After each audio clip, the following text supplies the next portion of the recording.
Hello friends, हम जो है साइंस के जो अति संभावित क्वेश्चन है वो कवर कर रहे हैं। चलिए उसका एक और मैं सेशन आपके लिए लेकर के आई हूँ।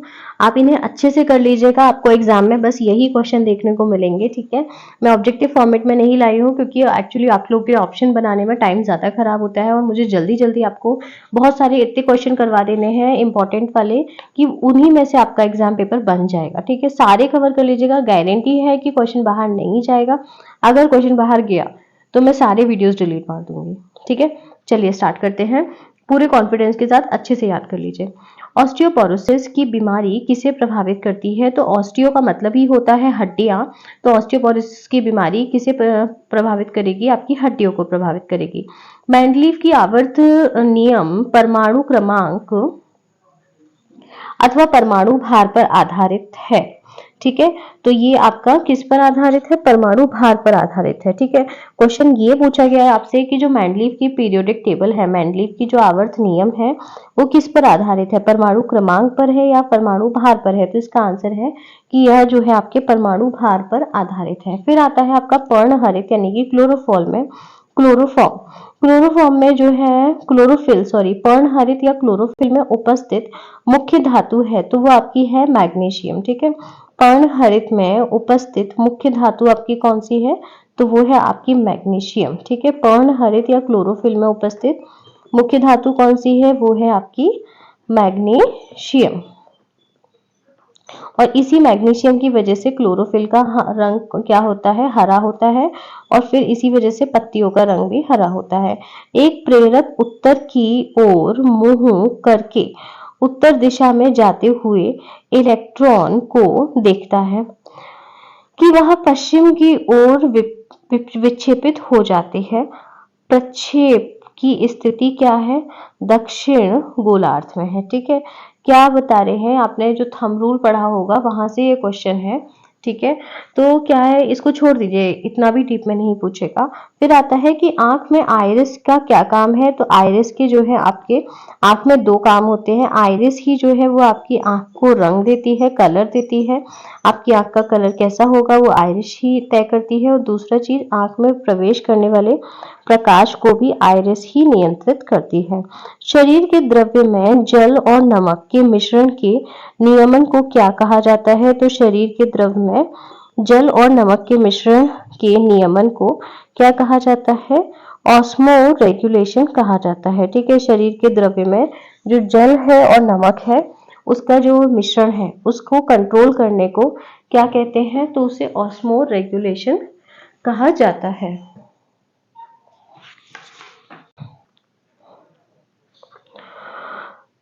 शरीर के द्रव्य में जल और नमक के मिश्रण के नियमन को क्या कहा जाता है? इसे ऑस्मो रेगुलेशन कहा जाता है। कि जो शरीर में आपके वाटर और सॉल्ट को रेगुलेट करने की जो प्रोसेस है इसे क्या कहते हैं? इसे ऑस्मो रेगुलेशन कहते हैं। फिर आता है कि आपका नेफ्रोलॉजी का संबंध किस अंग से है? तो ये आपके किडनी से या वृक्क से आपके नेफ्रोलॉजी का संबंध होता है, ठीक है। नेफ्रोलॉजी का संबंध किससे है? किडनी या वृक्क से है। भारी जल का अणुभार कितना होता है? तो भारी जल का अणुभार कितना होता है? 20 होता है, ठीक है।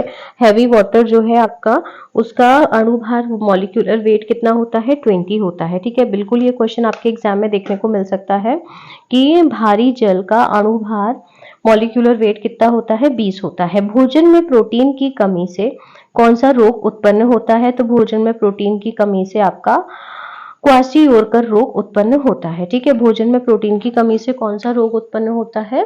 आपका क्वाशियोरकर रोग भोजन में प्रोटीन की कमी से उत्पन्न होता है।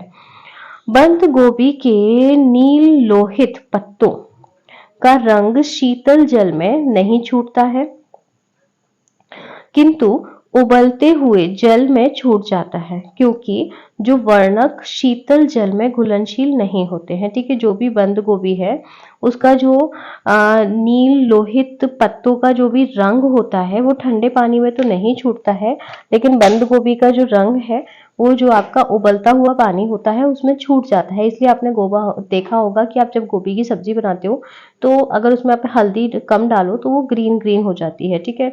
तो ऐसा इसलिए होता है कि जो वर्णक है, जो कलर है वो शीतल जल में घुलनशील नहीं होता है, वो कोल्ड वाटर में डिजोल्व नहीं होता है। फिर आता है कि नाभिकीय संलयन पर आधारित बम है, वो है आपका हाइड्रोजन बम। ठीक है, नाभिकीय संलयन पर आपका कौन सा बम आधारित होता है? आपका होता है हाइड्रोजन बम। न्यूक्लियर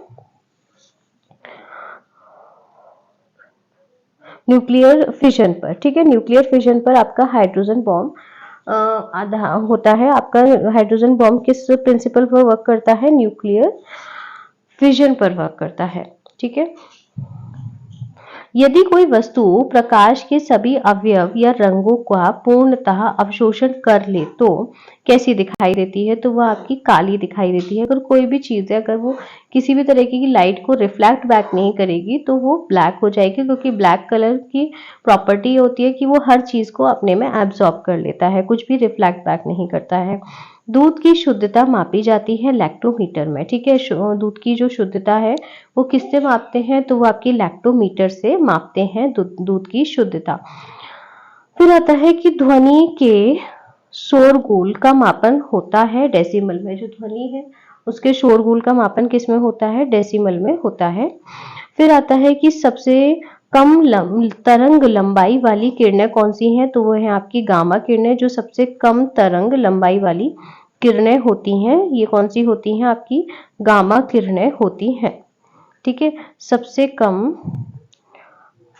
तरंग लंबाई वाली, सबसे कम वेवलेंथ किन रेस की होती है? तो वो आपकी गामा किरणों की सबसे कम वेवलेंथ होती है। किसके इलाज में कीमोथेरेपी का उपयोग किया जाता है? तो कैंसर के इलाज में कीमोथेरेपी का उपयोग किया जाता है। फ्रेंड्स, मैं आपको डिटेल में यहाँ नहीं बता रही हूँ, अदरवाइज कीमोथेरेपी कुछ भी नहीं होता है। कीमोथेरेपी सिर्फ आपका जो हम मेडिसिन खाते हैं उसको कीमोथेरेपी कहा जाता है, और रेडियोथेरेपी वो होती है जो रेडिएशन से आपको ट्रीटमेंट दिया जाता है। और जो मेडिसिन खिलाने से जो भी आपको केमिकल यूज किए जाते हैं आपको ठीक करने के लिए, तो वो एक फॉर्म में मेडिसिन ही तो होते हैं, तो उसको कीमोथेरेपी कहते हैं। लेकिन आजकल एग्जाम में यही पूछते हैं कि कीमोथेरेपी का किसके लिए यूज होता है? तो कैंसर के लिए है। जबकि कीमोथेरेपी कोई भी आप मेडिसिन खा लो, अगर आप एक नॉर्मल सरदर्द की भी मेडिसिन खाओगे तो वो भी आपकी कीमोथेरेपी होता है। ठीक है, अक्रिय गैस परमाणु के सबसे बाहरी कक्षा में कितने इलेक्ट्रॉन होते हैं? तो ये आपके 8 इलेक्ट्रॉन होते हैं। ठीक है, अक्रिय गैस परमाणु के सबसे बाहरी कक्षा में कितने इलेक्ट्रॉन होते हैं? जो भी आपकी नोबल गैस है, जो भी आपकी अक्रिय गैस है, तो उसके बाहरी कक्षा में कितने इलेक्ट्रॉन आपको देखने को मिलेंगे? उसमें आपको 8 इलेक्ट्रॉन देखने को मिलेंगे। इसीलिए वो गैस कैसी है? अक्रिय गैस है, क्योंकि वो उसकी बाहर की वैलेंसी कितनी है? अपने आप में सफिशिएंट है, तो ना वो इलेक्ट्रॉन को लेती है ना वो इलेक्ट्रॉन को देती है। इसीलिए वो जो है नोबल गैस होती है, किसी के साथ रिएक्शन ही नहीं करती है, क्योंकि वो अपने आप में कंप्लीट है। अगर उसके पास एक कम होता तो वो किसी से लेती, अगर एक ज्यादा होता तो वो किसी को देती।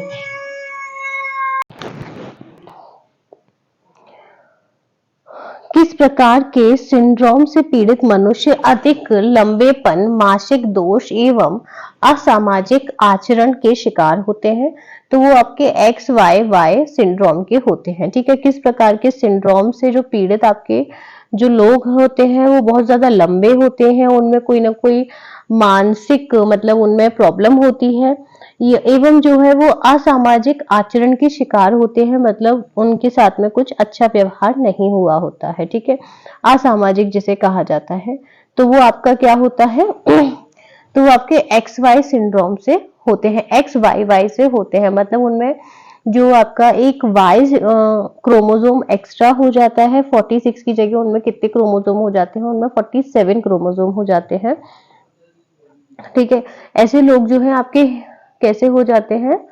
आपके बहुत ज्यादा लंबे होते हैं, इनमें थोड़ा सा मानसिक प्रॉब्लम होती है, इनकी मेंटल एबिलिटी उतनी ज्यादा नहीं होती है। ठीक है, फिर आता है आपके ओम के नियम से किस भौतिक राशि का मात्रक प्राप्त होता है?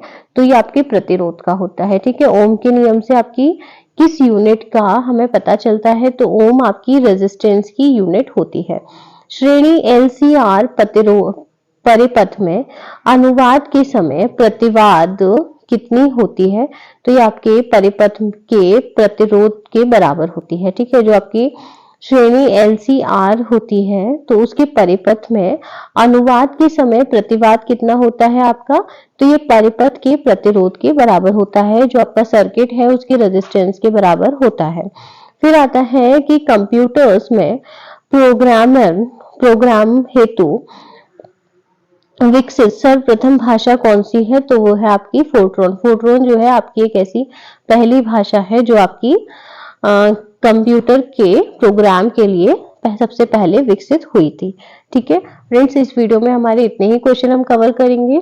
मैं आपके लिए इसका नेक्स्ट पार्ट जल्दी ही लेकर आऊंगी, ताकि आपके एग्जाम में एक भी क्वेश्चन साइंस के बाहर ना जाए, आपके सारे साइंस के क्वेश्चन अपनी इस सीरीज से कवर हो जाए। ठीक है, thank you so much.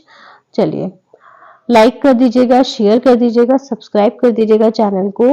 Okay.